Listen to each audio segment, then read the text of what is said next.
우리의 신앙이 바르고 올바른 방향으로 잘 가고 있는지, 우리는 계속해서 하나님 말씀을 통하여서 예수님을 바라볼 수 있어야 합니다.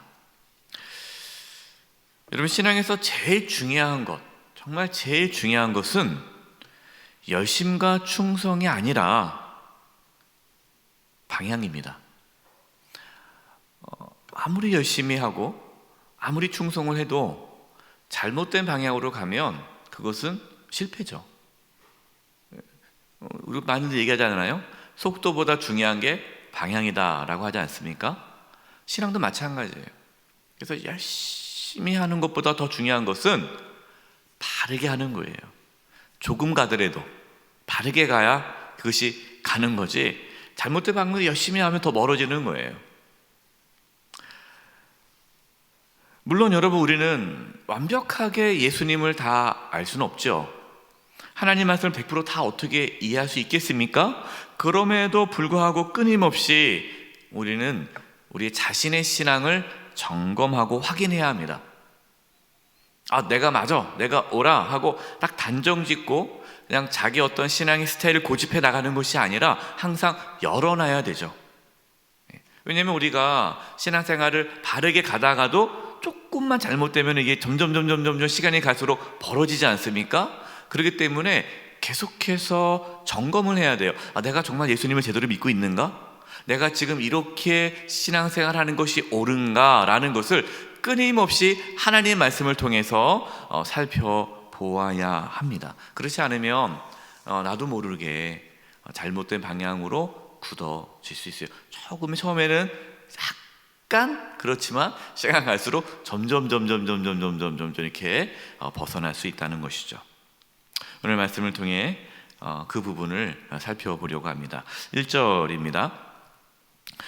예수께서 12 제자에게 명하기를 마치시고 이에 그들의 여러 동네에서 가르치시며 전도하시려고 거기를 떠나 가시니라. 예수님은 제자들에게 말씀을 가르치셨어요. 무리들에게 말씀을 가르치셨습니다.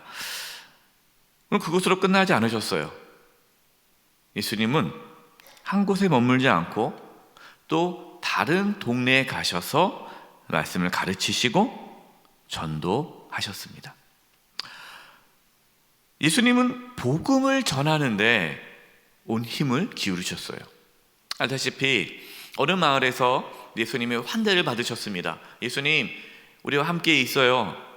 얼마나 따뜻하게 환대해 준지 몰라요? 그러나 예수님은 떠나셨죠. 내가 전도하러 왔다. 내가 복음을 전하러 왔다. 이것이 예수님의 사명이었습니다. 우리의 관심은 무엇입니까? 여러분, 교회의 사명은 무엇입니까? 제가 처음 사역했던 교회가 전도를 하지 않은 교회였다고 말씀을 드리지 않았습니까?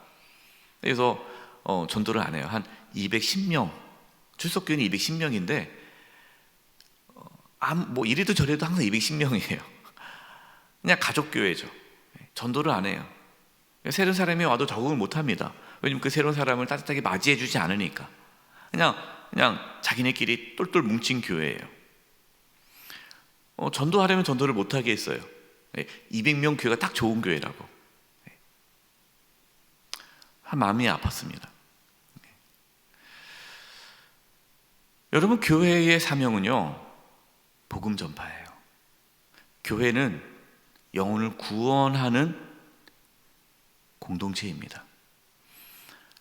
예수님을 알지 못한 자들이 교회 공동체를 통해서 예수님을 만나게 되고 신앙의 뿌리를 내릴 수 있는 그것이 하나님께서 기뻐하는 살아있는 공동체죠.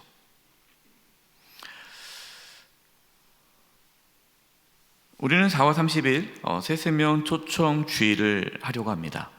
그동안 코로나로 인해서 수년간 못했죠. 다시 올해 새세명 초청 주일을 하려고 하는데요. 새세명 초청 주일은 예수님 믿지 않는 가족, 친구, 지인들을 초청해서 그들이 복음을 들을 수 있는 기회를 갖게 해주는 겁니다. 함께 예배를 드리면서 교회 공동체 안에서 그들이 복음을 듣고 또 예수님 믿을 수 있도록 안내하는 그러한 주일이에요. 여러분, 아까 말씀드렸지만 새소멸 초청 주일을 위해서 기도해 주시고, 그리고 새소멸 초청 주일에 초청할 전도 대상자를 놓고 여러분 기도해 주시기 바랍니다. 하나님, 나에게 누군가를 떠오르게 해주시고 내가 누구를 초청하면 좋겠습니까? 우리 가족 중에, 친구 중에, 지인 중에 이렇게 누구를 초청하면 좋을까 고민했으면 좋겠습니다. 제가 어제 장례가 있어서 이제 갔다 왔는데요. 우리 성도들 같이 갔다 왔습니다. 근데 그때 같이 간 집사님들 한 분이 새소멸 초청 주일에 저에게 오셨던 분이에요. 한 번도 교회를 다닌 적이 없는데 어떤 우리 교회 어떤 성도님이 누구를 초청했는데 그 초청한 분이 혼자 가기 민망하니까 또 친구를 또 초청해서 온 거예요. 그래서 새소멸 초청 주일에 오셔서 예수님을 믿고 세례도 받고 우리 교회에서 집사짐도 받고 너무 열심히 지금도 기쁘게 즐겁게 충성하는 모습을 보았어요. 그래서 어제 얘기 나누면서 하나님께서 그렇게 인도하시는구나. 새소멸 초청 주일을 통해 그렇게 하나님의 영혼, 그 영혼을 구원하셨구나. 그래서 그분이 얘기가 그렇게 어머니가 신앙이 좋으셨는데 그렇게 자기를 위해서 기도해 주시고 교회 가라 그러면은 막 자기가 쏘아붙이고 교회 얘기하면 하지 말라고 그러고 싫다고 했는데 지금은 어머니랑 그렇게 전화 통화하면서 성경 이야기도 하면서 잘 지낸다는 이야기를 들으면서 너무 기쁘더라고요. 너무너무 감사하고 기뻤습니다. 이번 새소멸 초청 주일을 통해서도 그렇게 많은 영혼들이 또 예수님 믿고 구원받고 하나님 나라가 확장되어지는 그 은혜가 있기를 바랍니다. 2절과 3절이에요. 요한이 옥에서 그리스도께서 하신 일을 듣고 제자들을 보내요. 예수께 여짜오되 오실 그이가 당신이오니까 우리가 다른 일을 기다리오리까. 세례 요한은 지금 감옥에 있습니다. 세례 요한은 예수님이 그리스도이심을 믿었죠. 그런데 감옥에서 예수님께서 하시는 일들을 들어보니까 정말 예수님이 그리스도이신가? 라는 의심이 들기 시작했습니다. 왜 그럴까요? 세례 요한이 생각하는 그리스도, 그러니까 세례 요한이 생각하는 그리스도는 어떤 분이냐면 악인을 심판하고 의인을 구원하는 심판주로 이해를 했어요. 하나님께서 그리스도를 보내신다는 것은 이제는 세상을 심판하시는 걸로. 그래서 세례 요한은 회개하라, 천국이 가까이 왔다. 그래서 그리스도는 심판주로 이해했기 때문에 지금 자기가 감옥에 있잖아요. 그러니까 그리스도는 자기를 감옥에 집어넣은 그 왕을 심판하고 이 악한 지도자들을 심판하고 자기를 감옥에서 나오게 해줄 줄 알았는데 예수님께서 그것에 대해서는 아무런 행동을 하지 않으시는 거예요. 그리고 예수님께서 하신 게 뭡니까?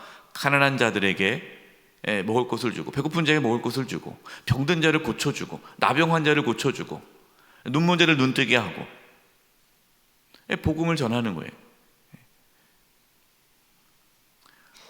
심지어 죄인들의 친구가 되었다라는 이야기도 들리는 거예요. 그러니까 예수님께서 하신 그 모든 행동들은 세례 요한이 보기에는 그리스도가 아닌 것 같은 거예요. 여러분, 세례 요한은요, 하나님께서 말씀하신 그리스도에 대한 정확한 이해가 없었습니다. 여러분, 이처럼 우리도 예수님에 대해 정확하게 이해 못할 수도 있어요. 우리의 신앙이 건강하지 못할 수도 있다는 거예요. 우리가 하나님 말씀을 잘 이해하지 못할 수도 있다라는 것입니다. 그래서 제가 처음 말씀했듯이 우리의 신앙을 늘 점검해야 한다는 거예요. 여기서 중요한 것이 있어요. 세례 요한은 예수님이 그리스도가 아닌 것 같다라는 생각을 했지만 그것을 확신하지 않았습니다. 이것이 차이예요. 예. 그러니까 세례 요한은 자기가 알고 있는 그리스도의 모습, 그리스도는 이런 분이지, 근데 지금 자기의 생각과 다르게 예수님께서 행동하신단 말이에요.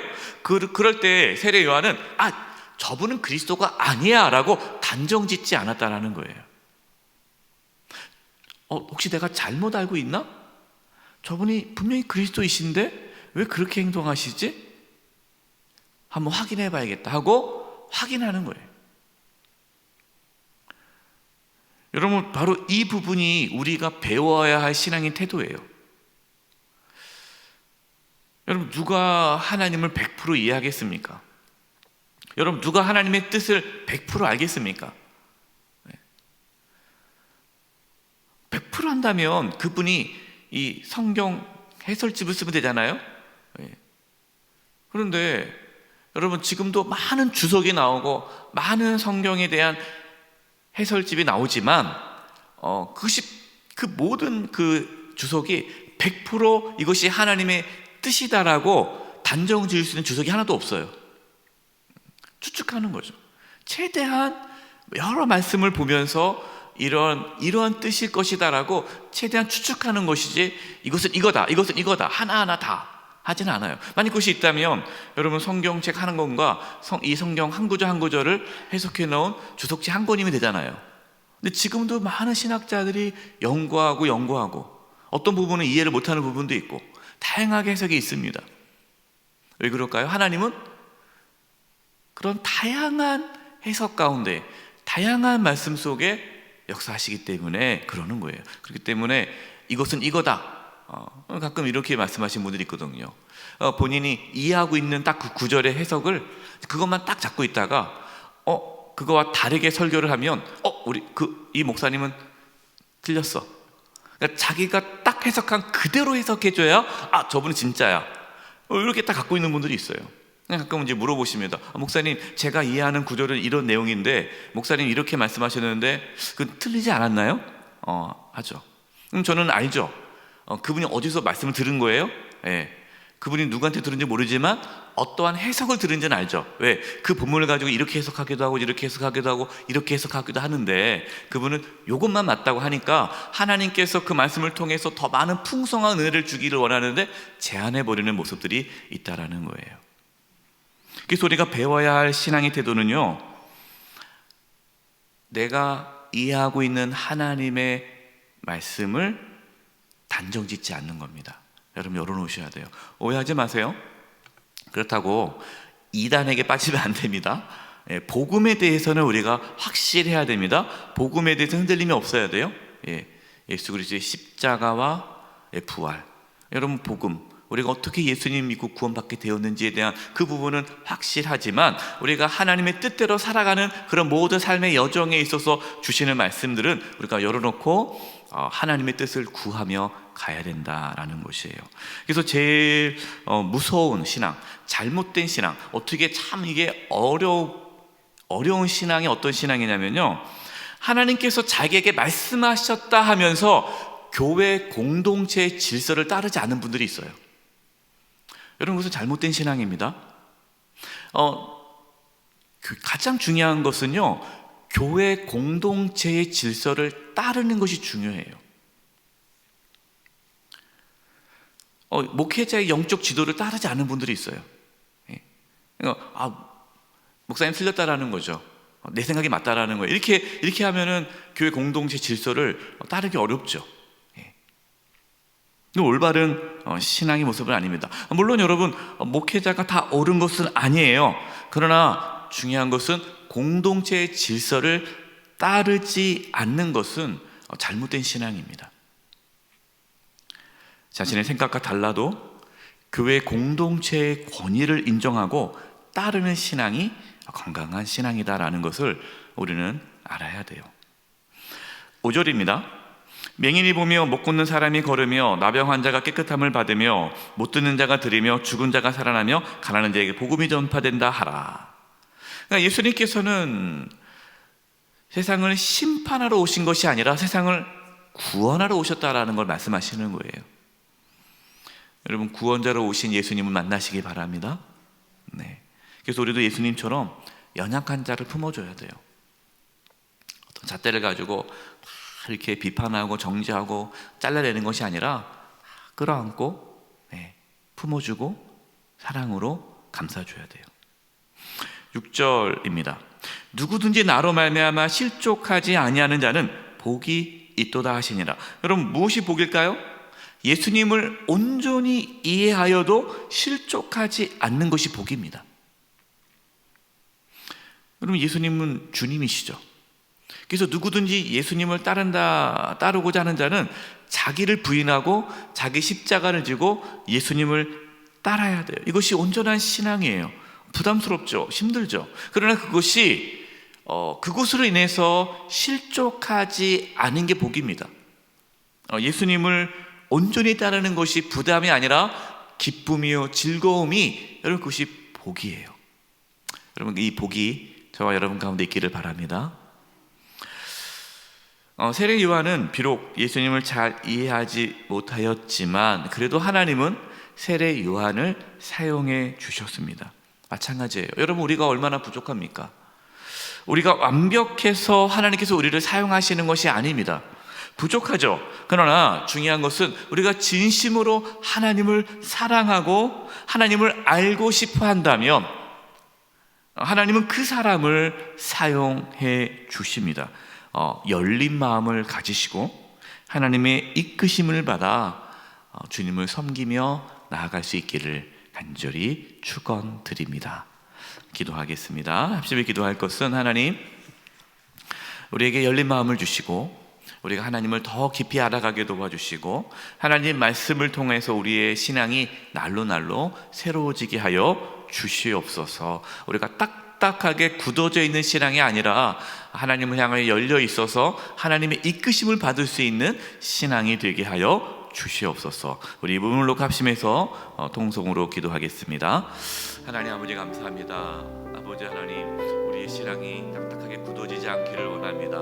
하나님 아버지, 하나님께 늘 열려있게 해주시고 하나님 말씀을 통하여 우리의 신앙이 날마다 새로워지게 하여 주시옵소서. 하나님 아버지요, 하나님을 더 알기를 원합니다. 하나님을 더 알기를 원합니다. 주님을 따라가기를 원합니다. 예수님을 따라가기를 원합니다. 자기를 부인하고 자기 십자가를 예수님을 따라가는 온전한 신앙이 있기를 원합니다. 주여 도와 주시옵소서. 우리가 잘못된 신앙이 있다면 깨닫게 해주시고 바르게 올바른 방향으로 주님을 섬기며 나아갈 수 있게 해주시옵소서. 우리의 신앙이 왜곡되지 않게 해주시고 굳어지지 않게 해주시고 아버지 멈추지 않게 해주시고 하나님을 향하여 또 온전한 방향으로 나아갈 수 있도록 도와주시옵소서. 하나님, 저희들을 붙잡아 주시고 온전히 주님을 섬기게 하여 주시옵소서. 하나님 아버지, 저희들이 주님을 온전하게 따르기를 원하며 하나님 말씀에 순종하며 살아가기를 원합니다. 저희가 잘못된 신앙의 모습들이 있다면 깨닫게 해주시고 바른 방향으로 예수님을 믿고 따라갈 수 있도록 도와주시옵소서. 예수님의 이름으로 기도드립니다. 아멘.